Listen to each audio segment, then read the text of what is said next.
My name is Evelyn Foster, and I'm 32 years old.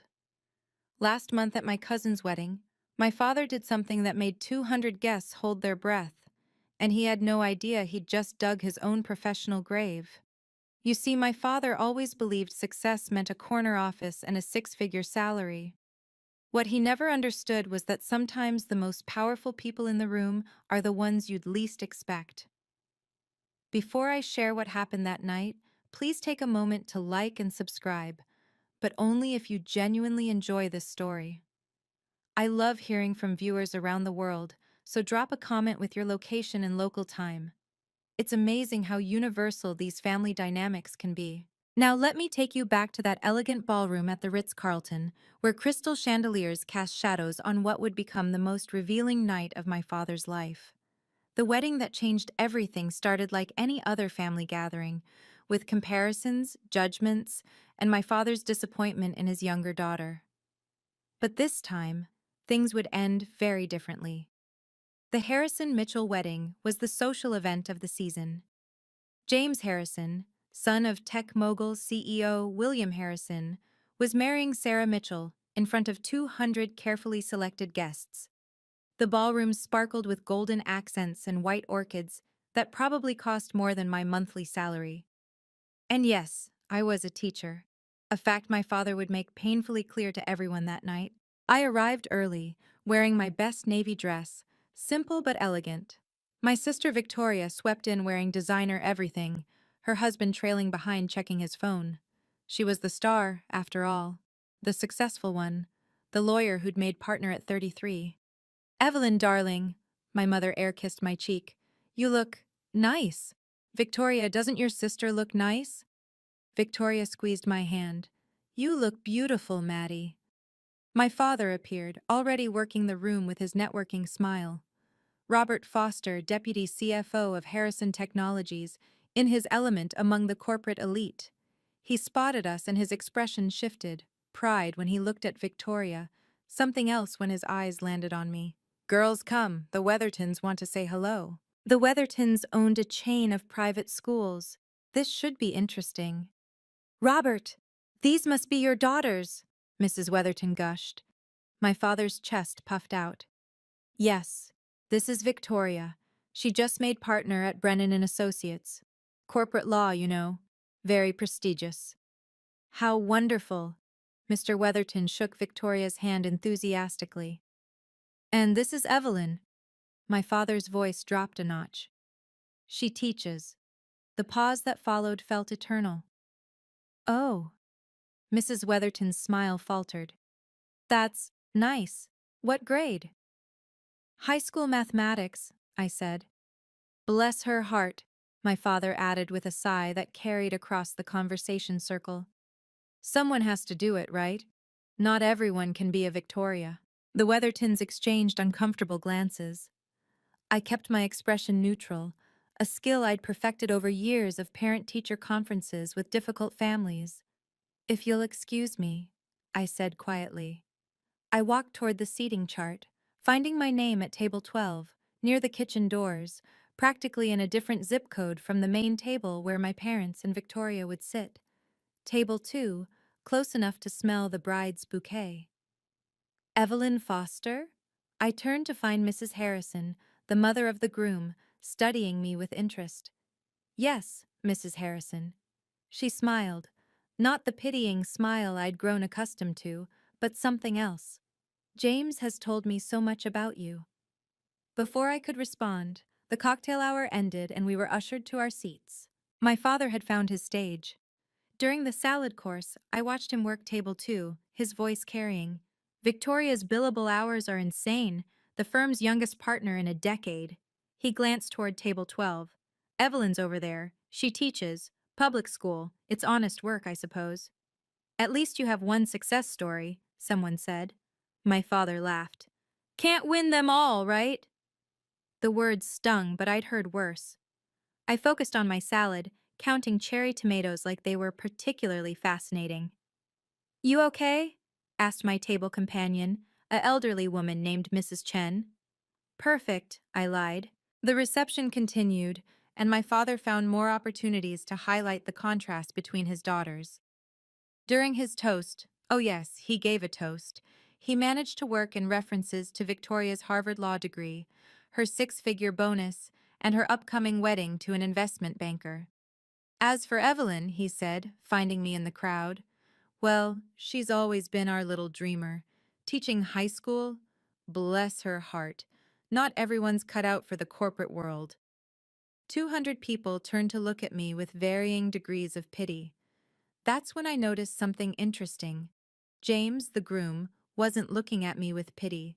He was looking at my father with something close to disbelief.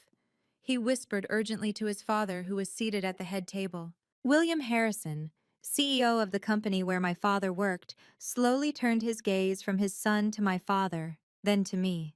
His expression was unreadable, but I saw him reach into his jacket pocket, pulling out what looked like an envelope. "Interesting toast, Robert," Mr. Harrison said, loud enough for nearby tables to hear. My father beamed, mistaking the comment for approval. I should have left then, slipped out during the cake cutting, made my excuses. But something made me stay. Maybe it was the way James kept glancing at me with gratitude. Maybe it was the envelope Mr. Harrison kept tapping against his palm. Or maybe, after 32 years of being the family disappointment, I was finally tired of leaving rooms where I had every right to be. The wedding reception rolled on, and my position in the family hierarchy became increasingly clear. Table 12 wasn't just far from the action, it was practically in another venue. I sat with Mrs. Chen, two cousins from my mother's side who spent the entire time on Instagram, and a couple who turned out to be last-minute additions when other guests canceled. "So you're Robert's other daughter," Mrs. Chen said, not unkindly. "The teacher," I confirmed. "My grandson had the most wonderful math teacher," she began, but was cut off by the sound system crackling to life. "Ladies and gentlemen," my father had somehow gotten hold of the microphone again. "I just wanted to share something about raising children in today's economy. Oh no. My wife and I invested heavily in both our daughters' educations." He found Victoria in the crowd, gesturing grandly. Victoria took that investment and multiplied it. Harvard Law, top of her class, now pulling in mid-six figures at 33. Applause scattered through the room. Victoria looked uncomfortable. "And Evelyn?" He found me again, his smile turning rueful. "Well, we invested the same amount. Private schools, tutors, every opportunity. But she chose teaching." He shrugged theatrically. "What can you do? Not everyone has that killer instinct." "Unbelievable," Mrs. Chen muttered beside me. A man at a nearby table stage whispered to his wife. "That's harsh." My father continued, warming to his theme. "The return on investment, as we say in finance, varies greatly. Victoria's already paid back her education costs through the family's increased social standing. Evelyn, well, teachers do important work.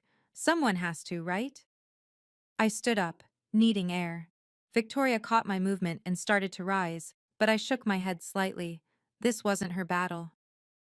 In the hallway outside the ballroom, I leaned against the cool marble wall and practiced my breathing exercises, the same ones I used before parent conferences with helicopter parents.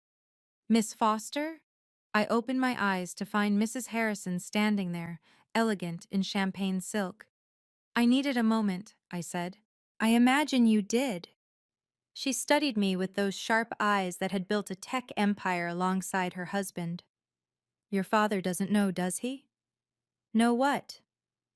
"About you and James. About what you did for our son." I chose my words carefully. "I'm just a teacher, Mrs. Harrison. Your son was a student at Lincoln High years ago. That's all." She laughed, actually laughed. "Just a teacher?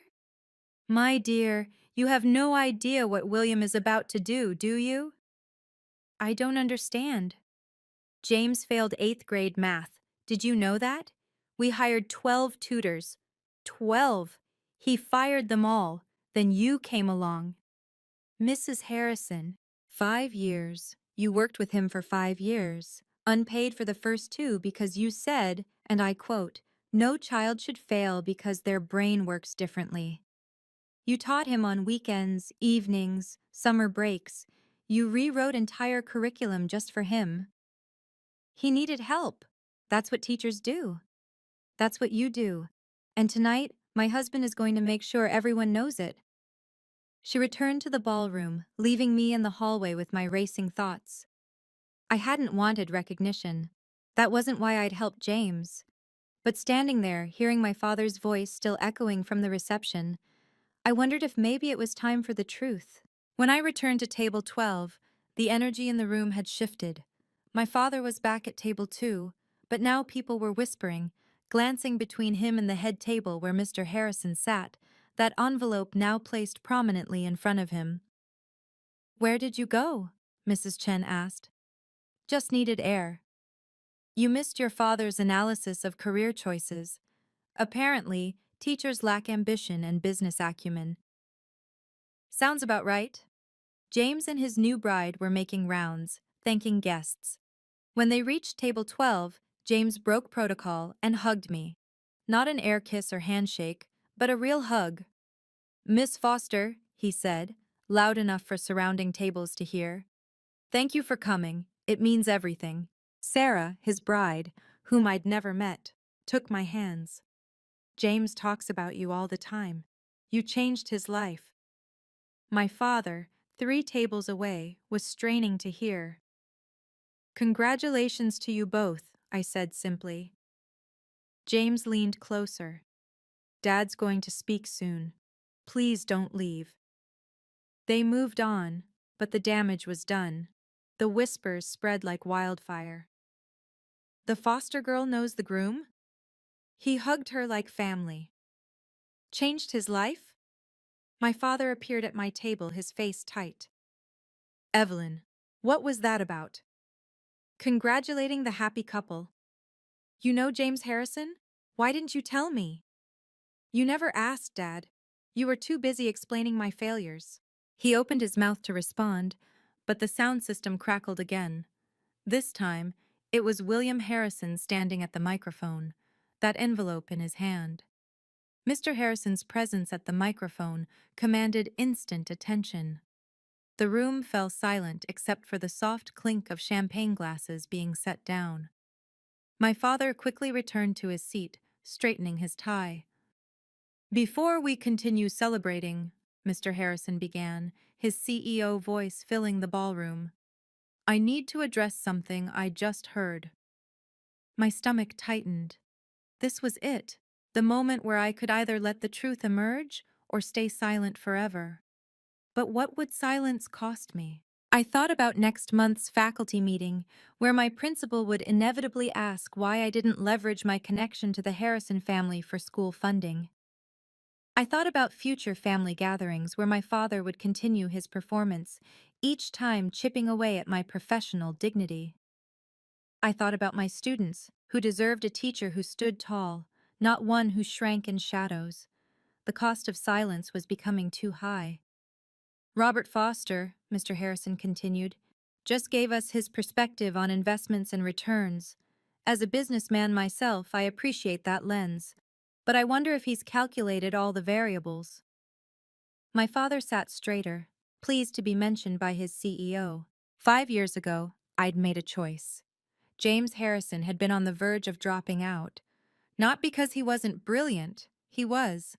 But his brain processed numbers differently, and no one had taken the time to understand how. I'd spent 2 years teaching him for free, creating visual mathematics models, turning equations into stories his mind could grasp. The next 3 years, even after he'd moved on to high school, then college, I'd continued tutoring him through calculus, statistics, even the quantitative sections of his LSAT. If people knew this, everything would change. The dynamic at every family gathering, my father's entire narrative about his failed investment, my carefully maintained privacy. But if I stayed silent, I'd remain the family disappointment forever. The one who lacked ambition. The one who needed her successful sister to take care of her. "You see," Mr. Harrison said, that envelope still prominent in his hand, "some investments aren't immediately visible on a balance sheet." I caught Victoria's eye across the room. She knew something was coming. She always could read a room like a legal document. She gave me the smallest nod. Permission? Encouragement? Both? My phone buzzed with a text from James. You deserve this. Deserve what? Recognition I'd never asked for? My father's embarrassment? Or simply the truth? Evelyn, Mrs. Chen whispered beside me. You're shaking. I was, because I realized that staying silent wasn't just about protecting my privacy anymore. It was about accepting my father's version of my worth. It was about agreeing that teaching was somehow less than corporate law, that changing lives mattered less than billable hours. Some of you may not know, Mr. Harrison continued, his gaze finding me at table 12, that my son James struggled academically in his youth. The room tensed. This wasn't typical wedding speech territory. We hired the best tutors money could buy. Specialists from Yale, Princeton, MIT, none of them could reach him. He paused, letting that sink in. He was failing 8th grade. We were considering alternative schools, the kind for students who can't make it in traditional settings. My father's expression had changed from pleased to confused. Where was this going? Then we found someone who saw James not as a problem to solve, but as a brilliant mind that simply worked differently. Someone who refused payment for 2 years because, and I quote, no child should be priced out of understanding their own potential. The envelope in his hand, I suddenly knew what it contained. The thank you letter James had written after getting his Harvard Law acceptance.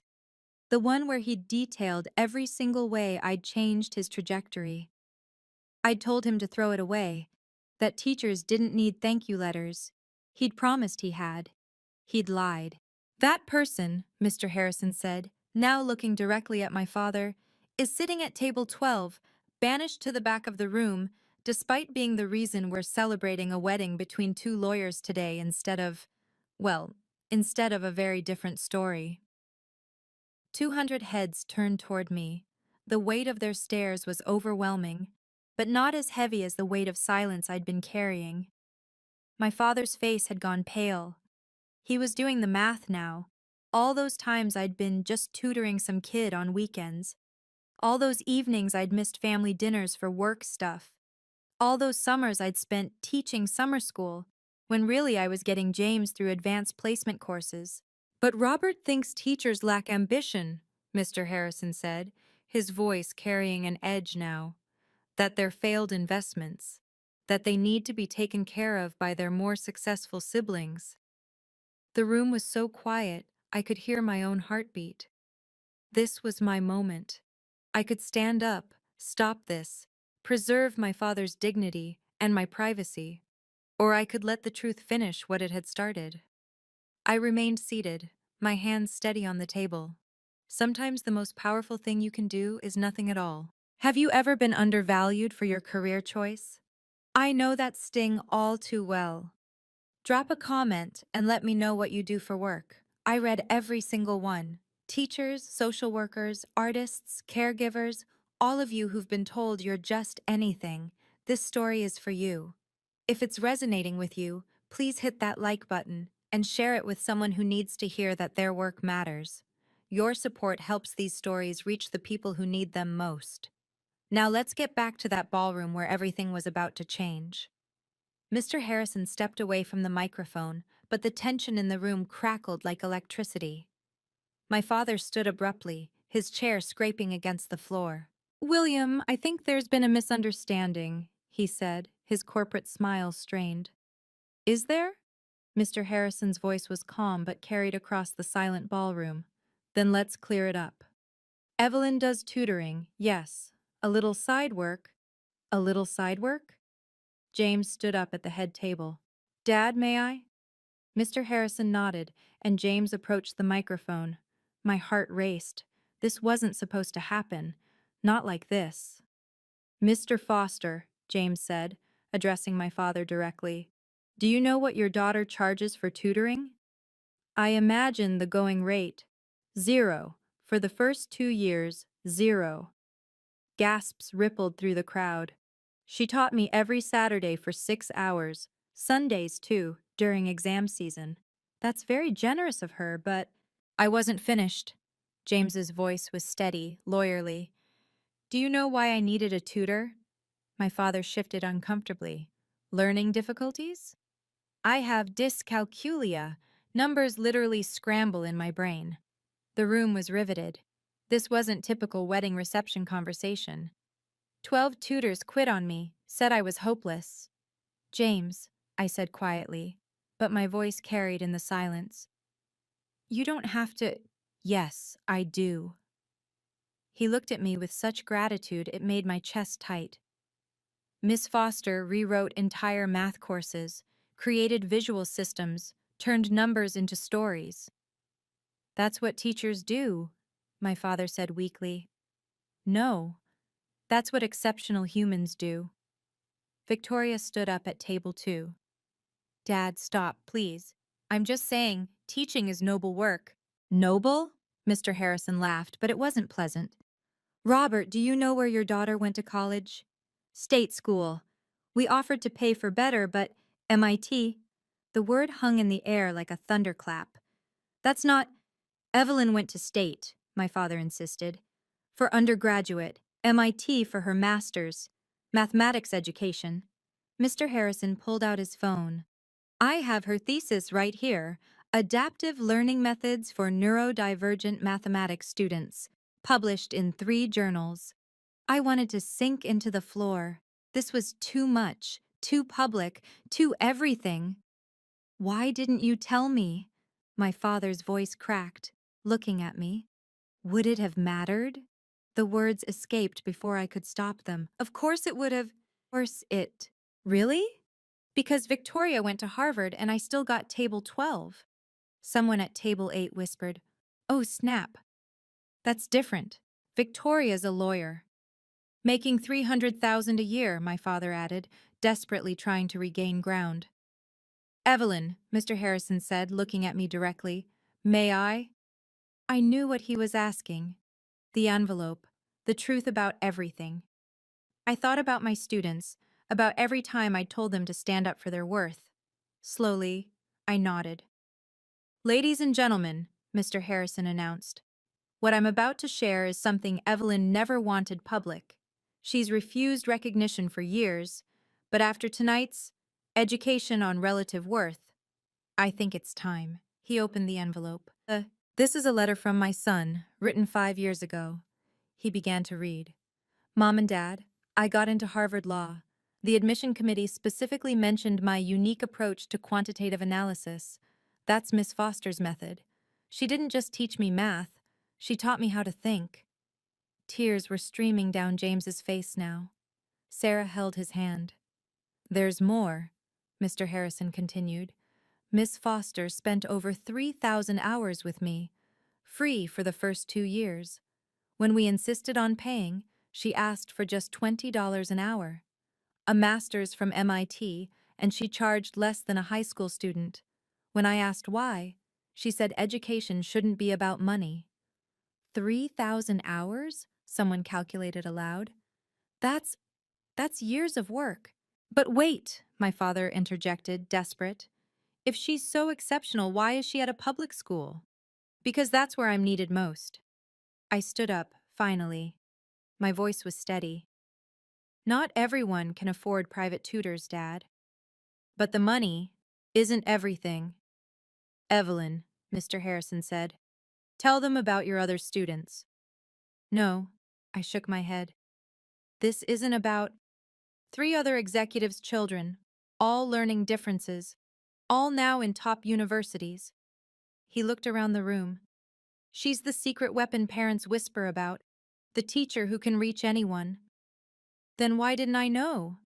My father's voice was small now. Because you never asked, Robert. Mr. Harrison's tone was ice. You were too busy measuring worth in dollars. The silence that followed was deafening. The ballroom remained frozen in that horrible silence. Then Mrs. Harrison stood up, and something about her movement commanded attention in a way that even her husband's CEO presence hadn't.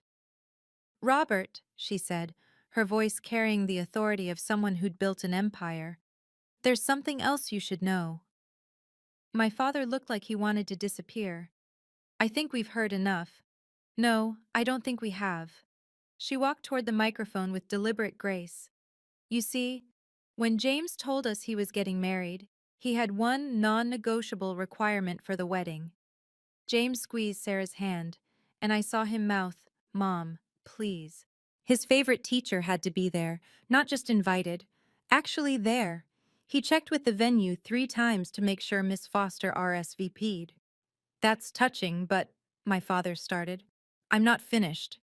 Mrs. Harrison's voice could have cut glass.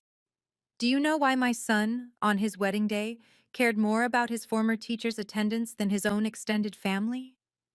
She reached into her purse and pulled out another document. My heart sank. I knew what that was, too. 5 years ago, James was suicidal. The word landed like a bomb. Several people gasped. My father went white. Mom, James said weakly. No, sweetheart. This needs to be said. She looked at me with such warmth. Evelyn found him on the school roof, talked him down, spent 6 hours with him that night. That's confidential, I said quickly. Mrs. Harrison, please. You're right, but my son waived confidentiality tonight. She held up the paper. Because he wanted everyone to know that the woman his father's deputy CFO just humiliated saved his life. The room erupted in whispers. My father sank into his chair. But there's more, Mr. Harrison took over again. Evelyn never reported it officially, never sought recognition, never even told us until James did years later. She protected his privacy, his future career prospects, everything. Why? Someone asked from table 6.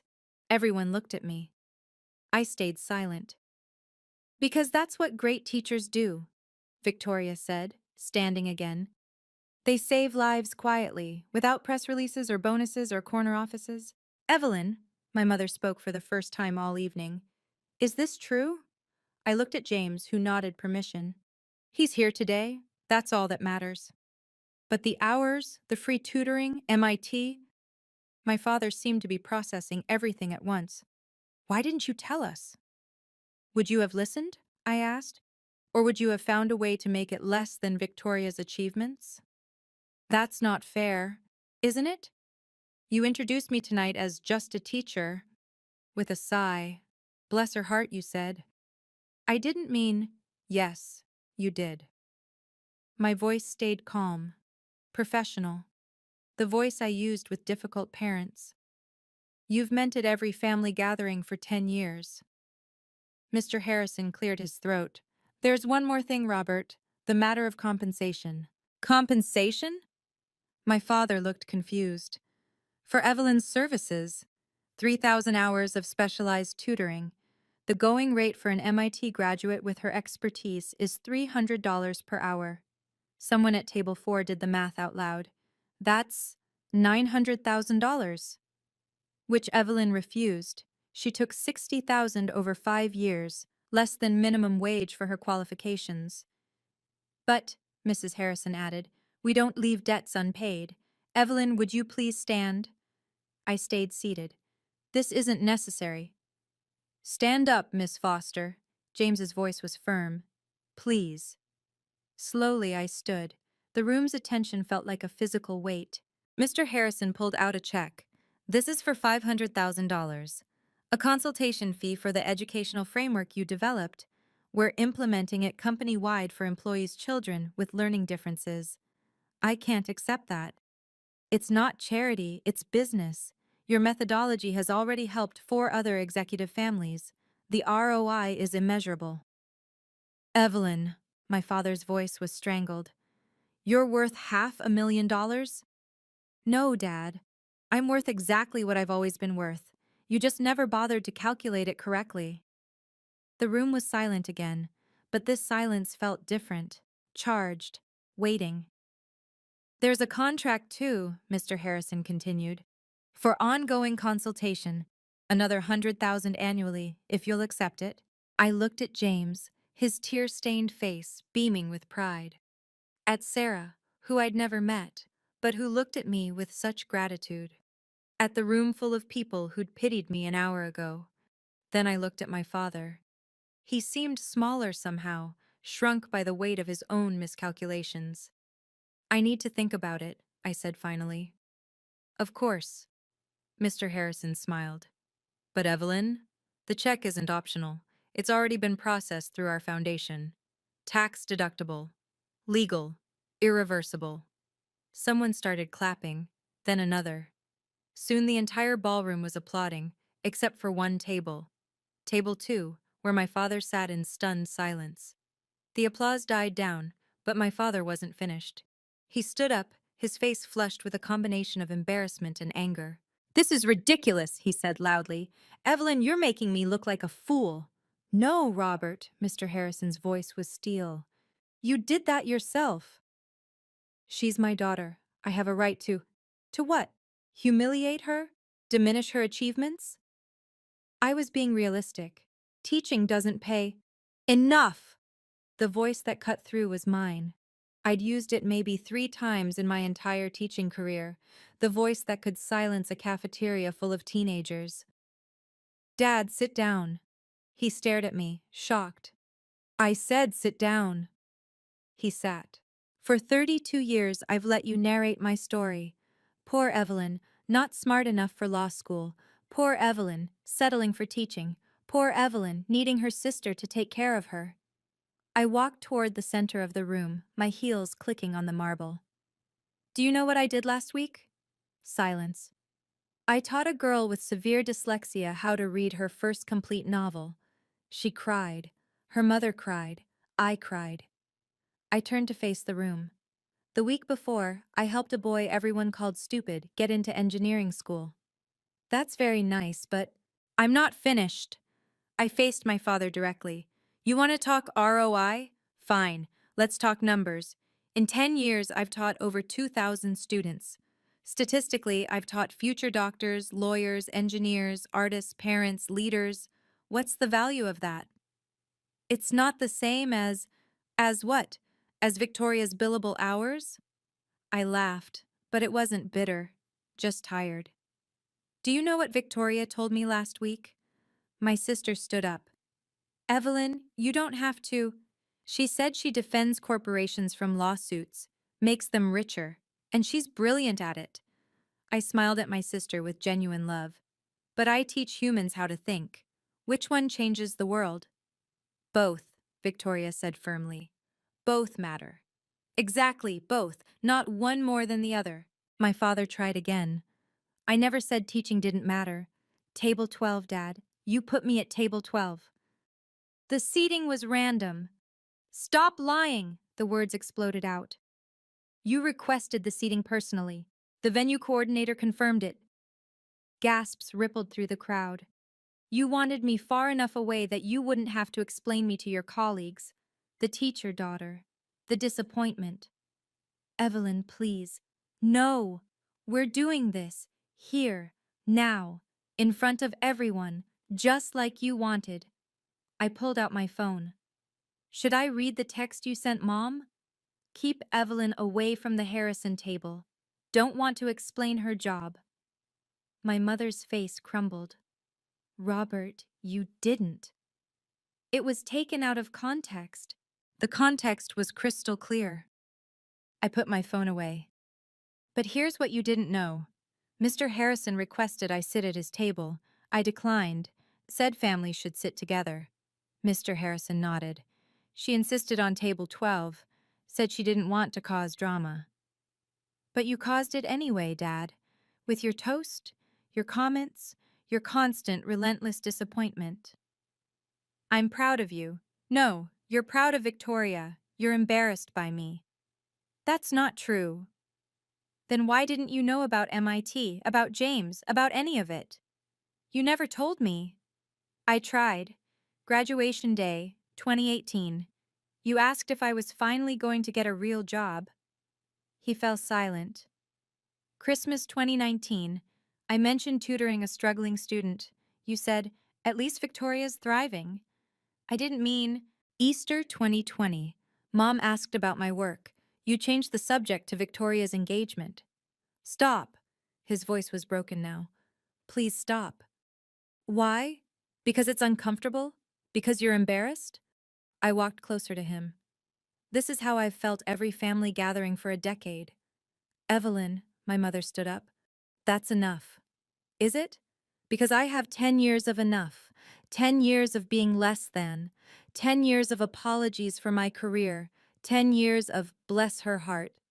The room was riveted. This was better than any reality show. You want to know the truth, Dad? The complete truth? I looked him straight in the eye.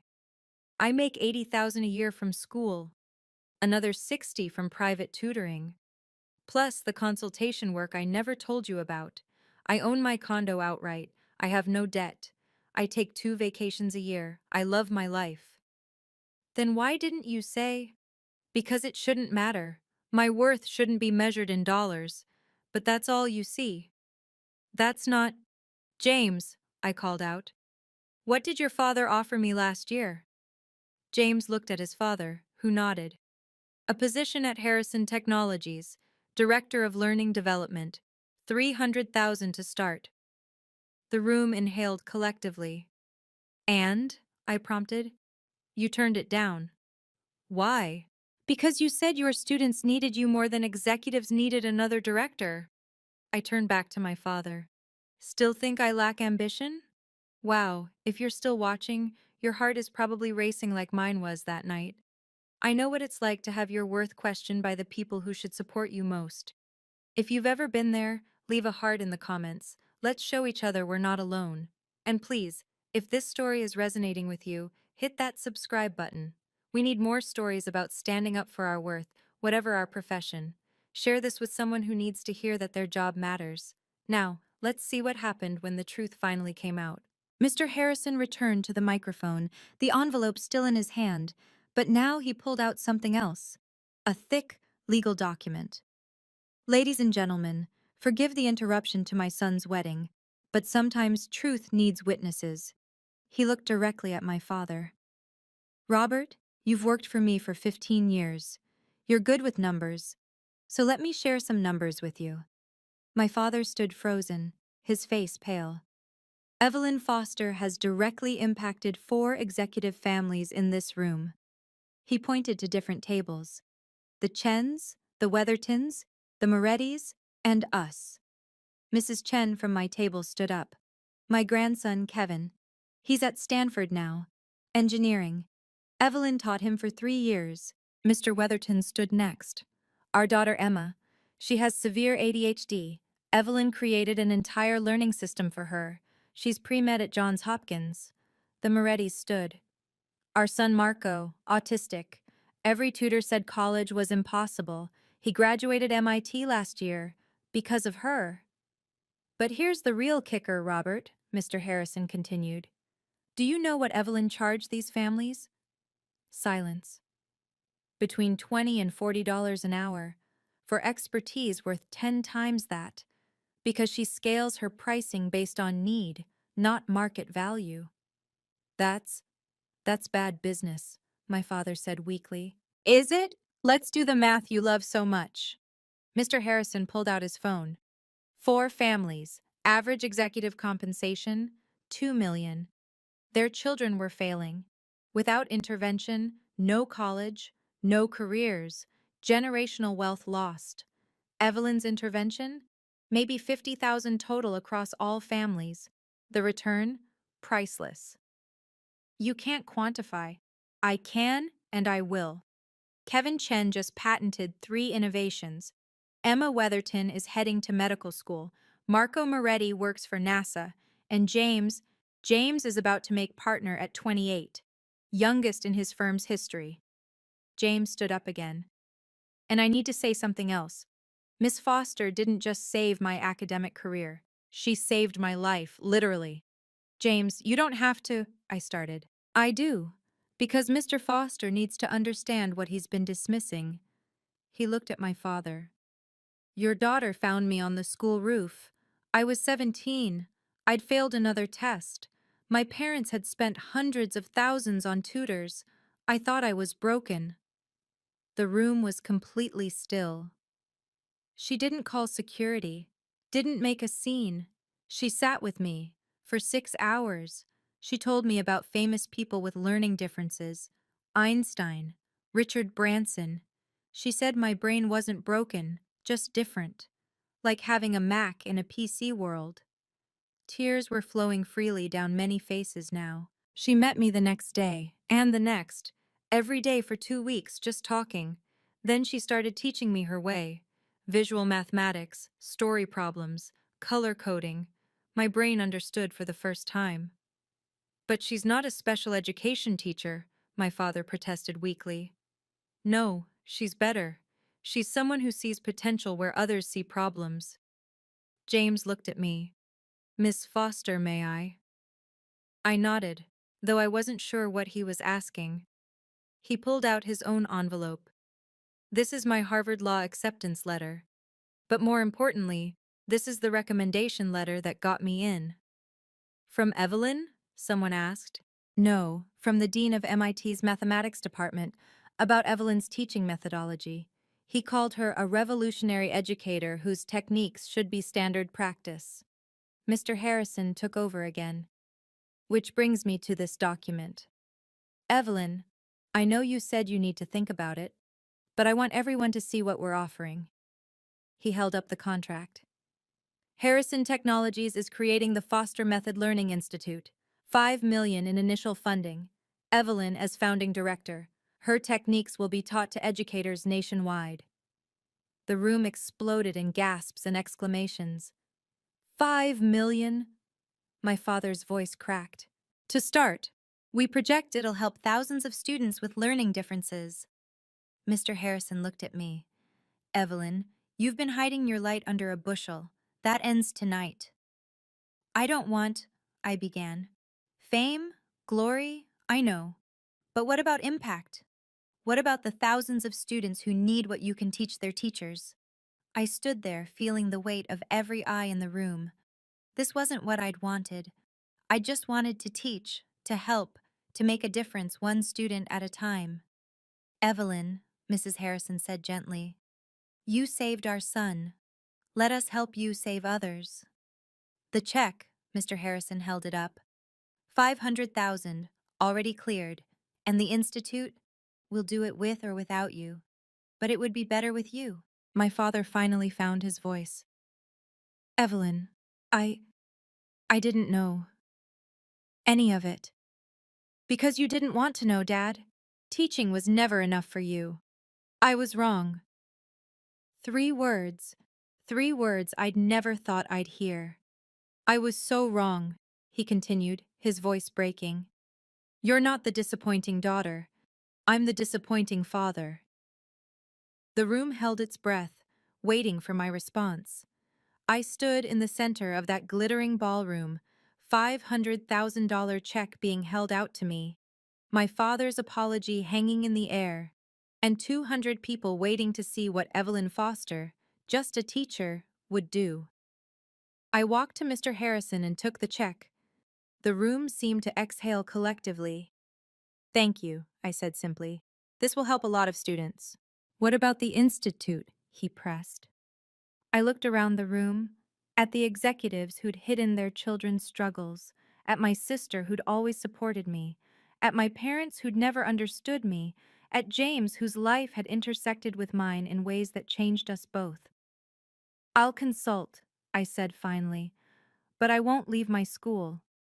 Evelyn, Mr. Harrison started, those kids need me, the ones whose parents can't afford private tutors, the ones who'll never meet a CEO willing to fund their education, the forgotten kids. I folded the check carefully. This money? It's going to create a scholarship fund at Lincoln High. Free tutoring for any student who needs it. All of it, my father gasped. All of it. But that's $500,000. Yes, Dad. It is. And it'll change more lives than I ever could alone. Victoria walked over and took my hand. I'll help with the legal structure. Pro bono. Of course you will, I squeezed her hand. Because that's what we do. We help. Mr. Harrison smiled. Then let me add to it. Harrison Technologies will match your donation. $1 million for the Evelyn Foster Learning Fund.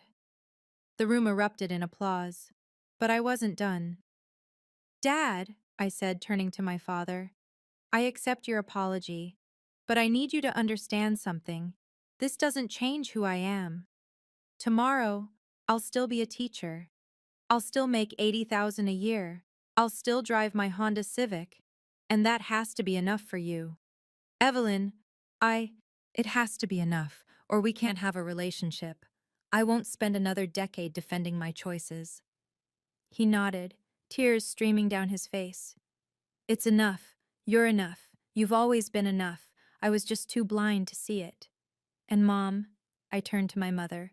No more excuses for him. No more, that's just how he is. No more enabling the comparisons. I understand, she whispered. Good, because I'm setting boundaries. I'll come to family events, but the moment anyone suggests I'm less than Victoria, I leave.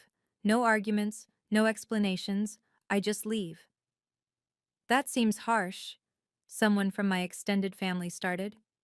No, it's healthy. Something I should have done years ago. James approached. Miss Foster, there's one more thing. James, no more, please. This isn't a gift, it's a request. He pulled out a card. My firm wants to hire you.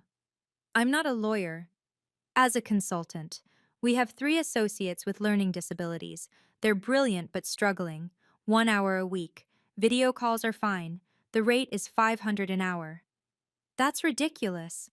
That's the standard rate for specialized consultants. Yes or no? I looked at this young man who'd once stood on a roof, ready to end everything. Now a Harvard lawyer, married, successful, alive. 1 hour a week. No more. Deal. He hugged me again. You saved my life, Miss Foster. Let me help you save others. The band, which had been silent through all of this, started playing again. People began moving, talking, processing what they'd witnessed. My father approached tentatively. Evelyn, can we talk? Privately? No. No. No more private shame, Dad. No more public pride and private disappointment. If you have something to say it here. He swallowed hard. I'm proud of you. Not because of the money or the recognition. Because you stood up to me. Because you're changing lives. Because you're you. That's a start, I said. But Dad, it's going to take time. Years of damage doesn't disappear with one apology. I understand. I don't think you do. But maybe someday you will. Mr. Harrison approached with the contract. The Institute offer stands. Whenever you're ready. I'll think about it. But Mr. Harrison? The next time you hear someone dismiss teachers, remember tonight. I'll do more than remember. I'll correct them. Good. The wedding reception continued around us, but something had fundamentally shifted.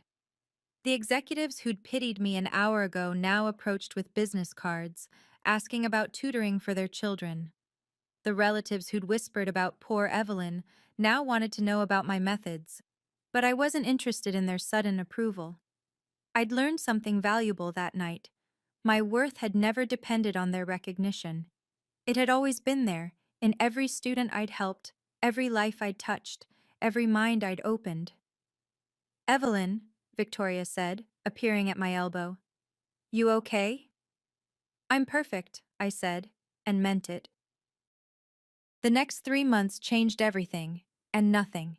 I returned to Lincoln High on Monday morning, same Honda Civic, same parking spot, same classroom. But the email waiting in my inbox was different. Evelyn Foster Learning Fund, established, initial funding $1,000. By lunch, word had spread. Not through me, I'd said nothing, but James had posted on LinkedIn, my teacher saved my life, now she's saving others. It went viral, 3 million views in 48 hours. My principal called me in. Evelyn, is this real? The fund? Yes. $1 million? For our students? Free tutoring for anyone who needs it. We can hire 10 part-time tutors, create a resource center, buy adaptive learning technology. She stopped me with tears in her eyes. Do you know what this means? Half our kids struggle with learning differences. Half. I know. That's why I'm doing it. The ripple effects were immediate. 17 families contacted the school that first week asking about the program, but more importantly, my current students looked at me differently. Miss Foster, one said, you turned down being a director to stay with us? Where else would I be? But the money. Money isn't everything, Marcus. Remember that. At home, the changes were subtler but deeper. My father called every day for 2 weeks. I answered none of them. On day 15, he left a voicemail. I enrolled in a workshop, Understanding and Appreciating Educators. I'm trying, Evelyn. I'm really trying. I texted back. Trying is a start. Victoria and I grew closer. She'd always supported me, but now she actively defended me. At a family dinner I didn't attend, she apparently told our aunts, Evelyn's impact on the world is greater than mine will ever be. I help corporations. She helps humans. The professional opportunities were overwhelming. 7 school districts wanted me to train their teachers. 12 private tutoring companies offered positions starting at $200,000. A tech startup wanted to build an app based on my methods. I turned them all down, except one, a nonprofit that worked with underserved communities. I agreed to conduct free monthly workshops for their teachers. You're leaving money on the table, my accountant said.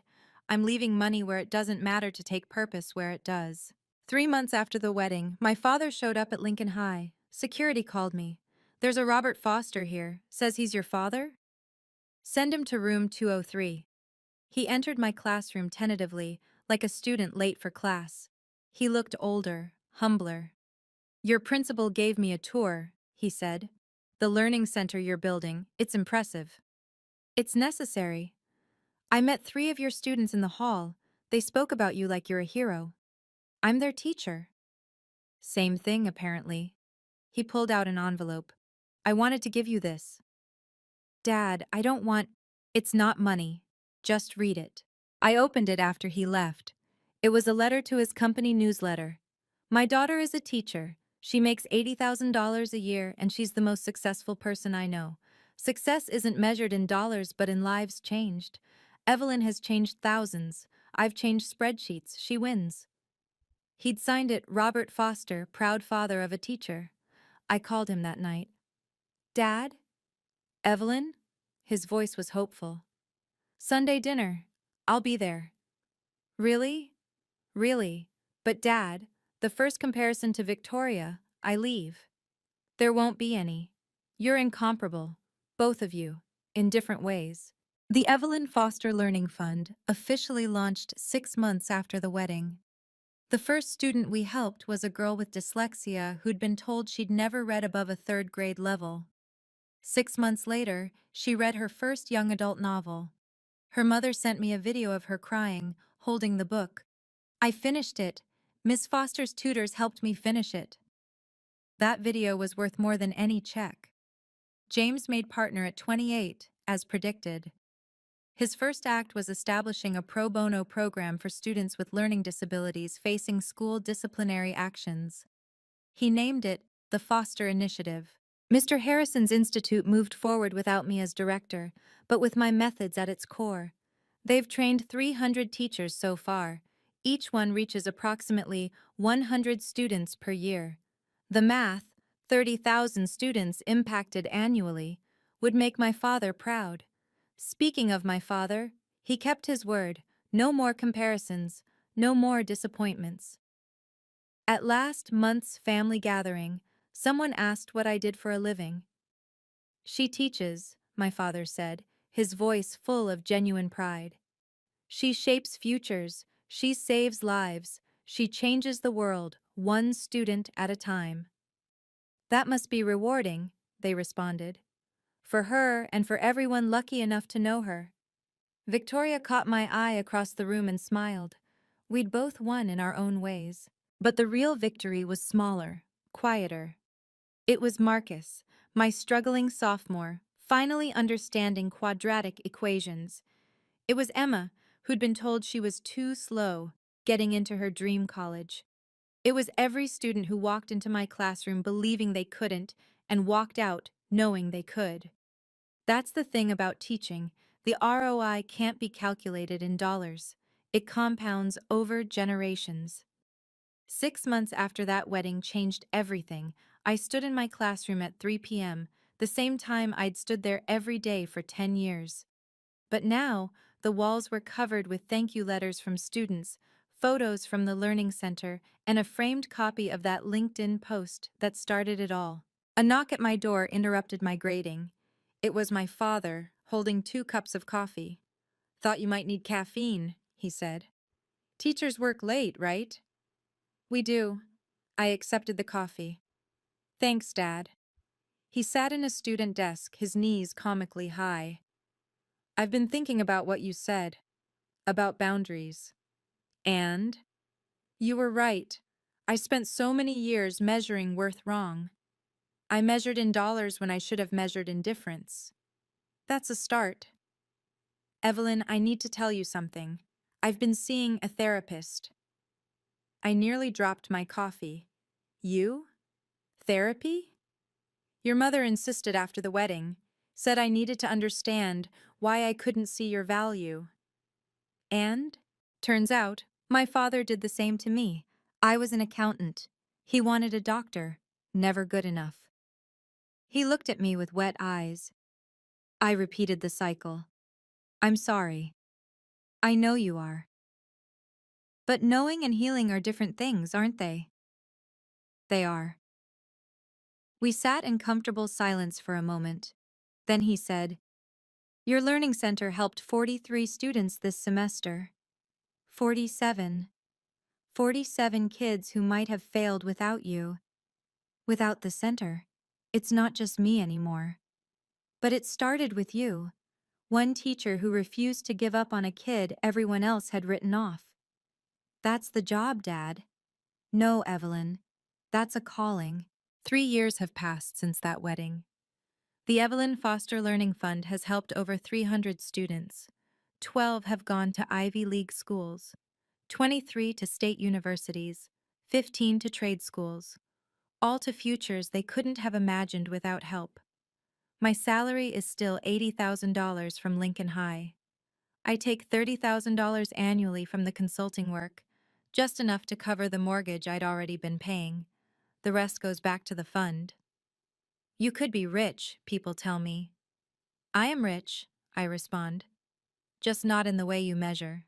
My relationship with my father has healed slowly, carefully. We have dinner once a month. He asks about my students. I ask about his work. We don't compare. We don't compete. We just exist, father and daughter, each valuable in our own way. Last week, he brought me a gift, a framed photo from that wedding. Not of the confrontation, but of the moment after, when I stood surrounded by parents thanking me for helping their children. In the corner, barely visible, is my father, watching with an expression I'd never seen before, understanding. "I had this moment," he said, "when I finally got it. You were never the disappointing daughter. I was the disappointed father, disappointed in my own narrow view of success. Dad, let me finish. You asked me once if it would have mattered if I'd known about MIT, about James, about all of it. The truth? It shouldn't have mattered. You were always enough, Evelyn. Teaching 5-year-olds to read or teaching CEOs' kids calculus, both matter. I see that now. Thank you. No, thank you. For standing up to me, for setting boundaries, for showing me what real success looks like." Victoria and I talk every week now. She left corporate law last year to start a nonprofit legal clinic. "You inspired me," she said. "Making partners richer wasn't fulfilling. Helping people is." "Dad must be thrilled," I joked. "Actually, he is. He told me to follow my purpose, not my paycheck." "Who is this man and what did he do with our father? You changed him, Maddie. You changed all of us." The foster method is now taught in 17 school districts. I train teachers on weekends, for free if they work in underserved areas, for a fee if they're private schools. The balance works.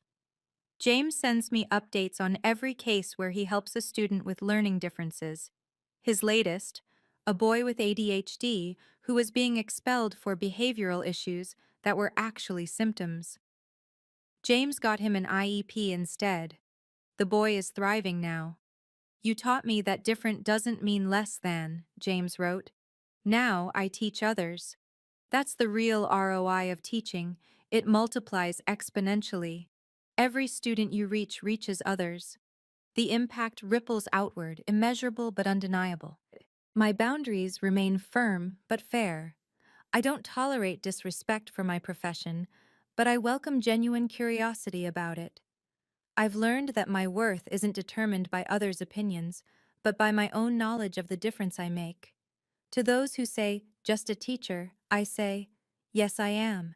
And that's exactly what the world needs. If you've made it this far in my story, you probably know someone who's been undervalued for their career choice. Share this with them. Tell them their work matters. And if you're that person, the one whose family doesn't understand your calling, whose passion doesn't translate to impressive salaries, know this. Your worth isn't measured in dollars. It's measured in the lives you touch, the differences you make, the world you slowly, steadily change. That wedding 3 years ago? It wasn't about vindication or revenge, it was about truth. And the truth is simple. Every honest profession has dignity. Every person who serves others has value. And sometimes, the smallest salaries do the biggest work. I'm Evelyn Foster. I'm a teacher, and that's more than enough. Thank you for staying with me through this journey. If my story resonated with you, I'd love to hear about your own experiences. What work do you do that others might undervalue? Drop a comment below. I read every single one, and your stories inspire me to keep sharing. If you believe every profession deserves respect, please share this video with someone who needs to hear it. Subscribe and hit the bell for more stories about standing up for your worth and setting healthy boundaries. Remember, you are not your paycheck. You are the difference you make. Until next time, keep changing the world in your own way.